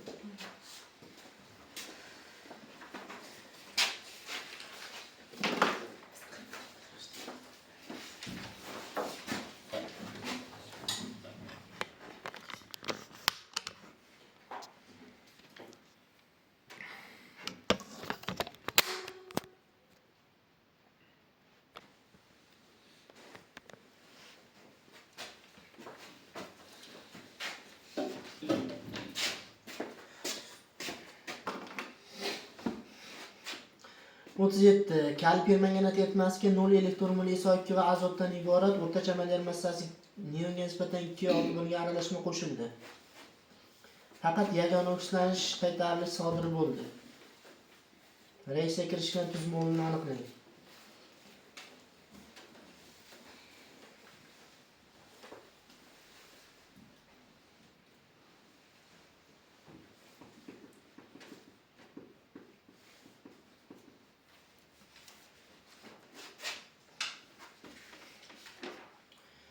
Xo'sh, yaxshi.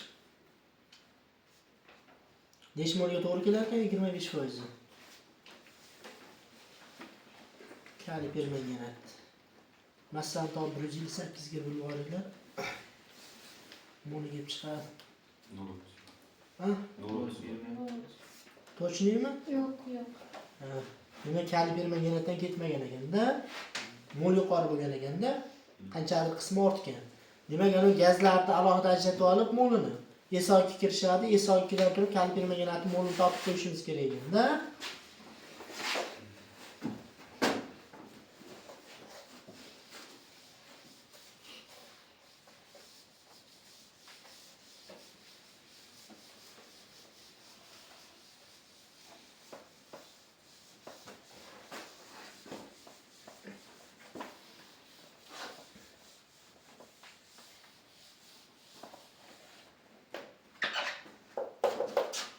Nechida? 37-savol. Birinchi ish. Ajratamiz. ESO2 azot 1 mol 64, 28 o'rtacha nega nisbatan? 50 2 ayiraman. 24 molni sog' tomon ayiraman. 12 mol. Sog' tomon qo'shsam 36 molmi? Bizga asl mol 0.54 berilgan. Qancha azot? Azot kerak emas bu yerda. ESO2 kerak. 0.36. Точныйmi? Demak 0.36 mol kim bo'lgan? Ikkinchi ish. Ash kaliper manganat kim bilan kirishgan deyapti? Kaliper manganatni o'zimiki sulfat kislotasi ham bormikan? Nima chiqadi?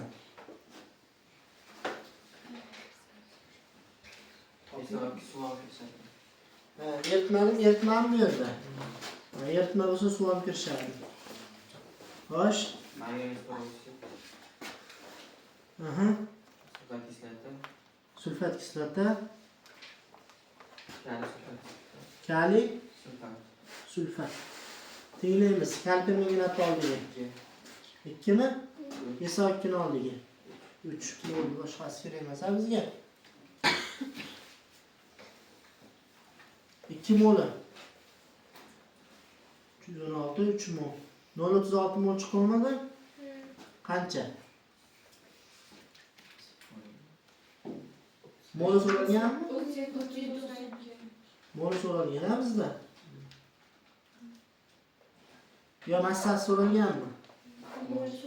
Qancha? 0 2 mol. Bormi shunaqa javob? 0.144 chiqadi. Ha? 0.144. Hosil bo'lgan eritmada tuz so'ralganmi? Reysga qancha?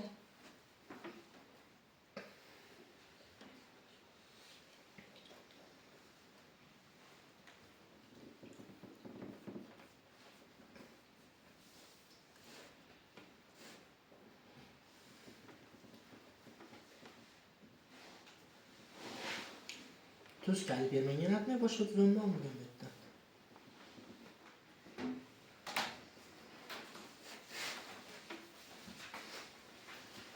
Nol 144. Javoblar?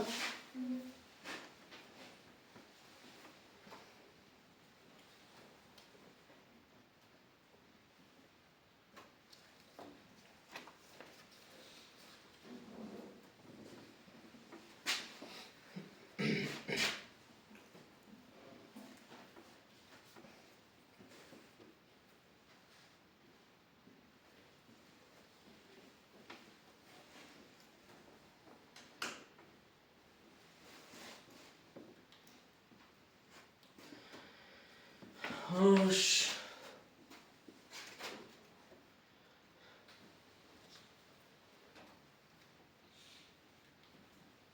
Neyse tenglanish to'g'ri.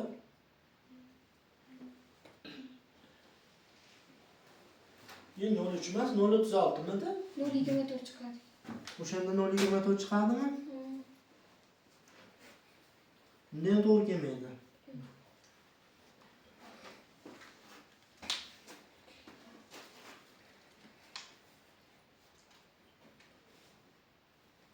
Boshqa ma'lumot yo'qmi? Yo'q. Yagona o'xshash qaytarish reaksiyasi sodir bo'lgan deyapti.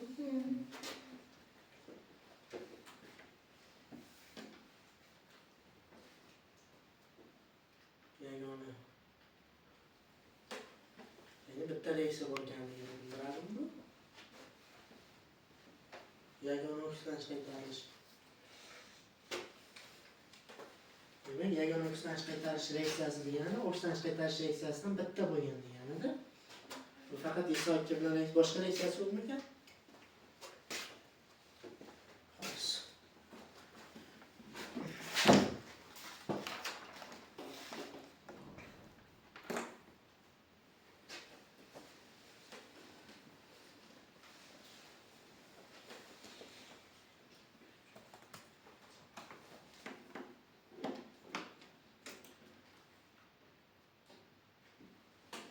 Besh tushayotgan oldi, isayotgan. Ha? Isayotgan oldi, besh tushayotgan. Bormikan boshqa reaksiyasi? Ha? Keyin shunaqa chiqdi. Boshqa reaksiya nima bor ekan? Xuddi shunaqa. Xuddi shu faqat men keyin tushirgan 5. 5 tushirgan. 0,44 chiqadi. 12 5 pastga.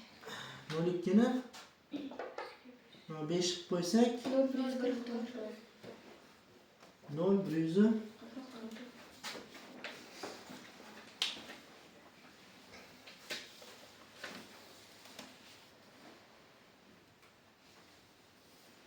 Hop, keyingisi 30 X gram 37,8 foiz nitrat kislorod yetmasligi Y gram mis bo'lakchasi tashlandi. Reaksiyada 1,2 mol kislorod atomi saqlagan NO va NO2 gaz aralashmasi hosil bo'ldi. Demak, ikki xil bor ekan, ha? Dastlab 37,8% deydi, nitrat kislorod konsentrlangan holatda bo'ladi. U mis bilan kirishganda NO2 chiqadi. Mis qanchalik nitrat kislorod bilan kirishgandan keyin nitrat kislotaning konsentratsiyasi kamayadi-ku. Konsentrlangan suyultirilgan holatga o'tadimi? Ana endi qolganimiz suyultirilgan nitrat bilan kirish natijasida NO hosil bo'ladi. Ikkita reaksiya yozamiz ekan, konsentrlangan birinchisi, keyin konsentratsiyasi kamayishini hisobiga nitratni yana mis bilan kirishib NO chiqar ekan, ha? Mana shu NO va NO2 da 1,2 mol kislorod atom bor ekan. Hop, suv bug'lanmagan. Suv bug'lanmagan. Hosil bo'lgan tuz termik parchalanganda 44 gram qattiq qoldiq hosil bo'ldi. Ikkita aniqlang. Orqadan aytamiz ekanda, demak,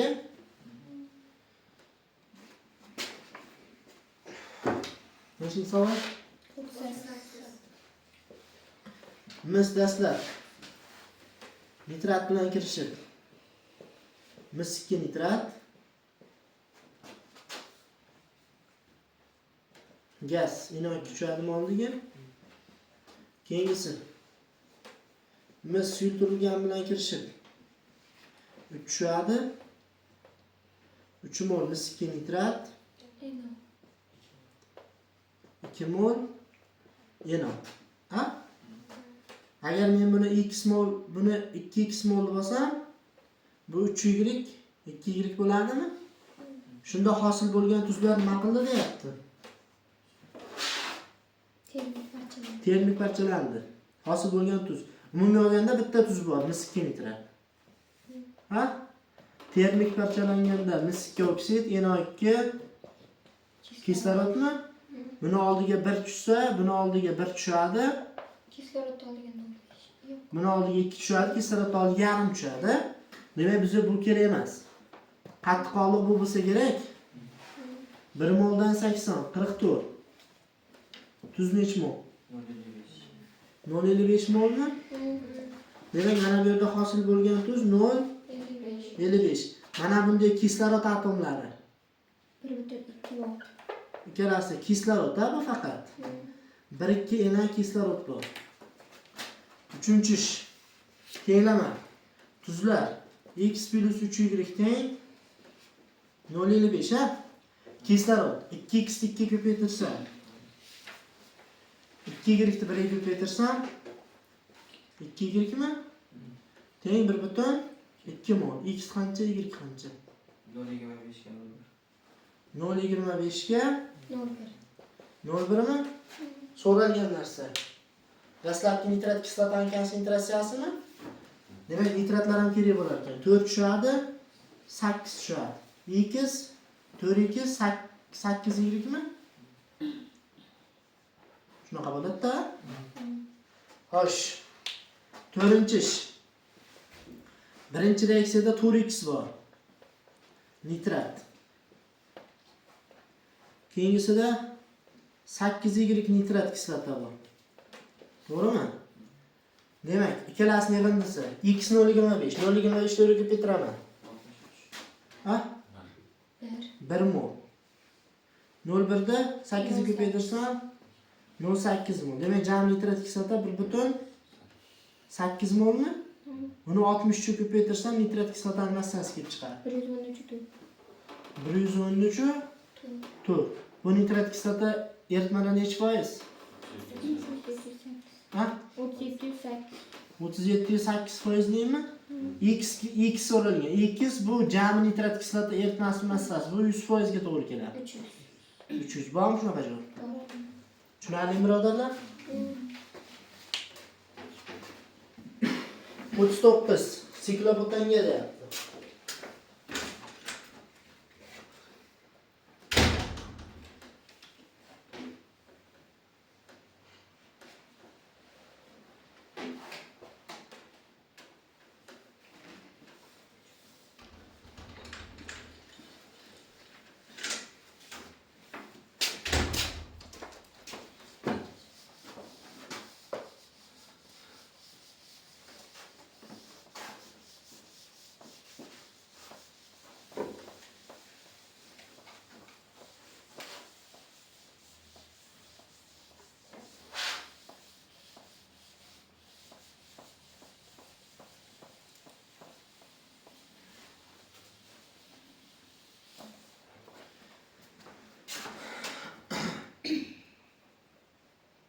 Otuz dokuzuncu savol birinchi ish.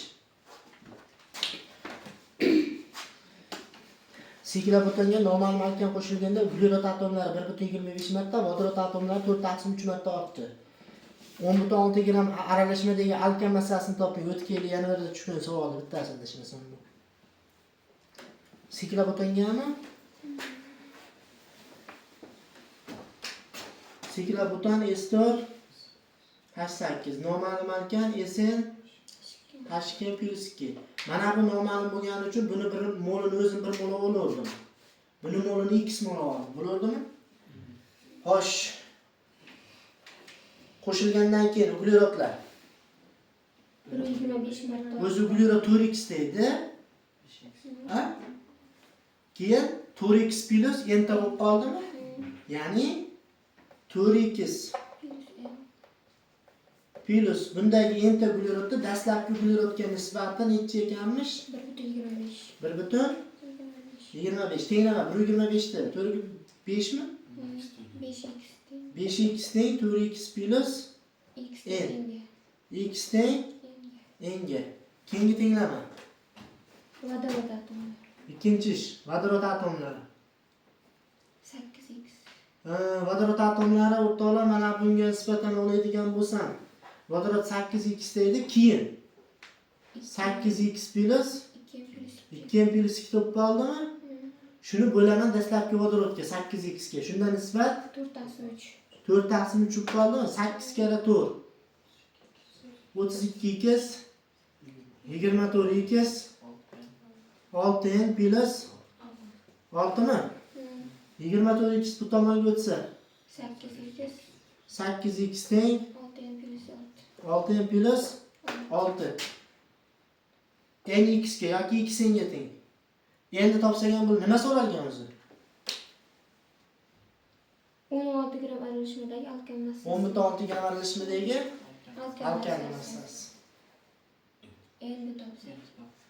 Ha, endi topsak ham bo'laveradi. Ikkalasi baribir bir-biriga teng. X o'rniga n olib kelib olyapman. 8 n teng 6 n plus 6. N teng 3. N teng 3. X qiymati ham bunga teng bo'lgani uchun n ham x ham 3 ga tengmi? Uchinchi ish.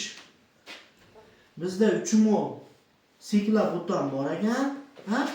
Endi qiymati 3 bo'lsa bu 1 molmidi bu qiymat? S3H8 ga to'g'ri keladimi? Raqamda. Endi shuni 10,6 grammidagi alkan massasi. O'zi jam aralashma necha gram? Mana bu alkan nima? Siklobutan. 3 moli. 168 plus 1 moli 44 aralashma 212. 20 212. 212 gram 10,6 mi? Alkan deyaptimi? Agar 106 bo'lganda 22 chiqardi. Demak 2 butun 2. yo'q bunaqa javob. Bor. Tushundinglarmi birodarlar? Qarab. Maltoza gidrolizdan olingan glukoza massasi dastlabki maltoza massasidan 3,6 gramga ko'p. Glukozani teng ikki qismga ajratildi. Birinchi qism yangi tayyorlangan mis 2 gidroksid bilan kirishdi, ikkinchi qism kumush oksidamik tegirtmasi bilan kirishdi. Ikkala jarayonda ham hosil bo'lgan cho'kmalar, ya'ni mis 1 oksid va kumush massa farqini topdi. Tushunarli. Demak, nechinchi savol? 40-savol. Birinchi ish. Kim nima qilingan? Maltoza gidrolizidan glukoza. Maltoza disaxaridmi? S12 H22 oldim. gidroliz suv bilan boradi. 1 mol suv. 2 mol glukoza. Maltozadan 2 mol alfa glukoza chiqadi. Demak, buni massasidan buni massasiga o'tganda 3,6 gramga ortish suvning hisobigami? 18 gramga ortganda 2 mol glukoza hosil bo'lardi. Bizda 3,6 gramga ortdi. Qancha? 0,4 mi?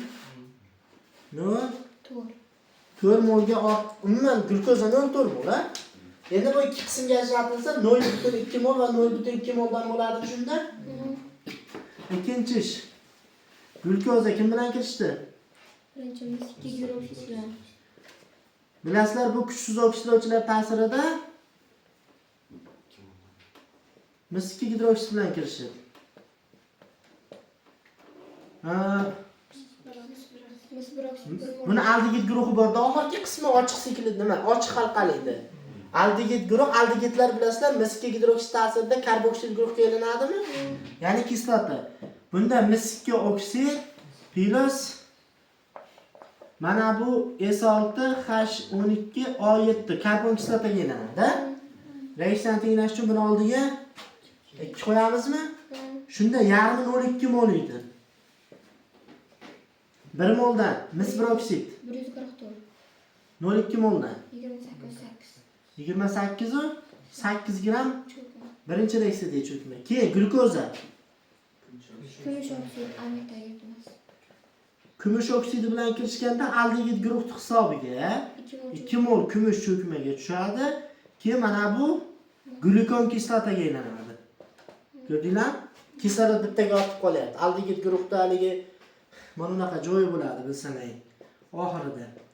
Mana bu o'rtaga kislorod tushib qolib, karboksil guruhga aylanadi. Ha? Xo'sh. 1 molidan 216. 216 0,2 molidan qancha? 43. 43 2. Cho'kmalarni bir-biridan ayirmasi so'ralyaptimi? Demak, 43 2 cho'kmadan 28 8 ayriladi. 14. Bormi shunaqa javob? Tushundinglarmi birodarlar? Keyingisi. Yadro reaksiyasida alimentning izotopi haligi ekanda, izotop tarkibida nitrollar soni B element izotop tarkibida nitrollar soni 55 ga ko'p, S dan ko'ra 90 ga ko'p.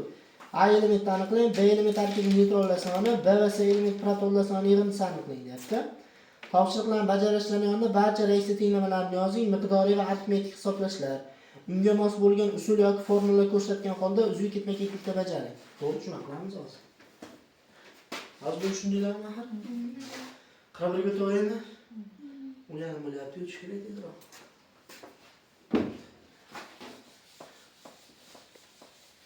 Ya 41 deb tahlil qilib beraymi yopig'ini? Ha? Endi ular ertaga tahlil qilib bo'lmasa. Chunki o'zi 10:30 bo'ldi, shu bilan 11:30 ga qarab ketib qolamizda. Nimaga? Reaksiya ko'rib ketib qolay bo'lmasa. Qo'ying reaksiya bo'lsin. Demak, jarayon A strelka deyaptimi? 41-savol.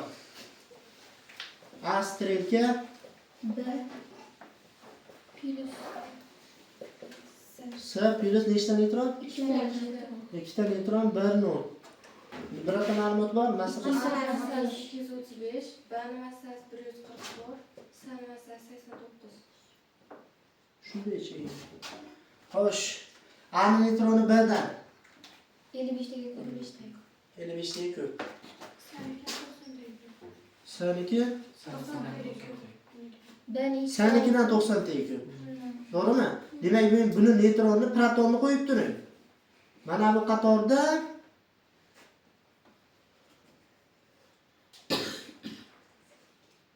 proton bor. Ha? Mana bu qatorda neytron bor.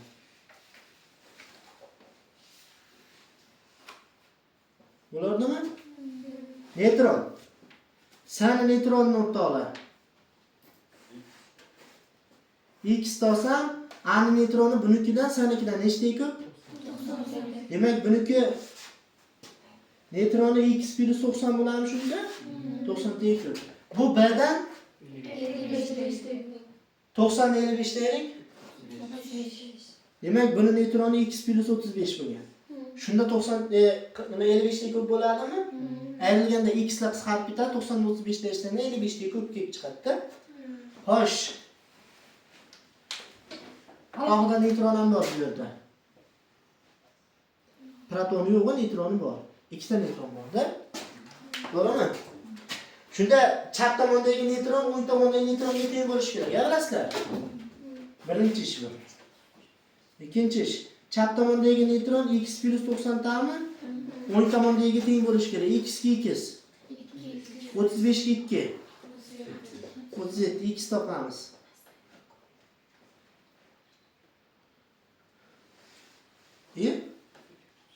Neytron ketib qolyaptimi? Ha?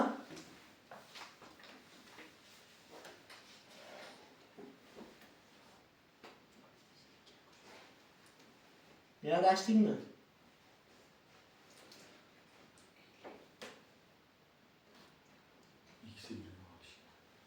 Yo'q, chiqadi shunday. X y qilib. Ha?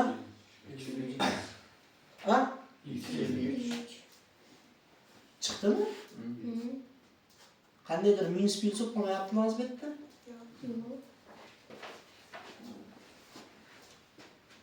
Ha, baribir minuslar plyusib ketadi. Bo'linganda x 53. Xo'p, demak x 53 bo'lsa, buni neytroni 143 ta neytron. X 53 bo'lsa, bu o'zi qiymat. 53 ta neytron. 88 ta neytronmi?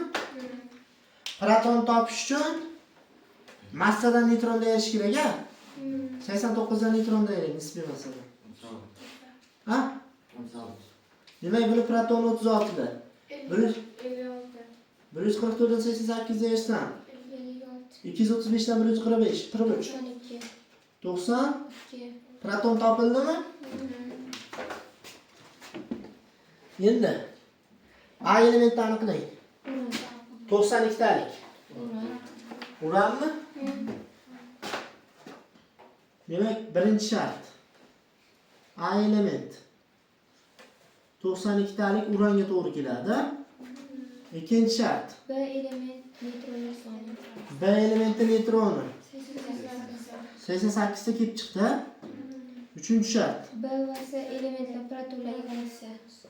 S. Proton. D va C B'niki 56, 36. S'niki yig'indi. 92 O'zi chap tomoniki 92 ta bo'lsa, o'ng tomoniki ham yig'indilar 92 chiqaveradi. Bo'ldimi? Ko'p vaqt olmaydi. Reaksiya yozaverasizlar. Yozib beraymi?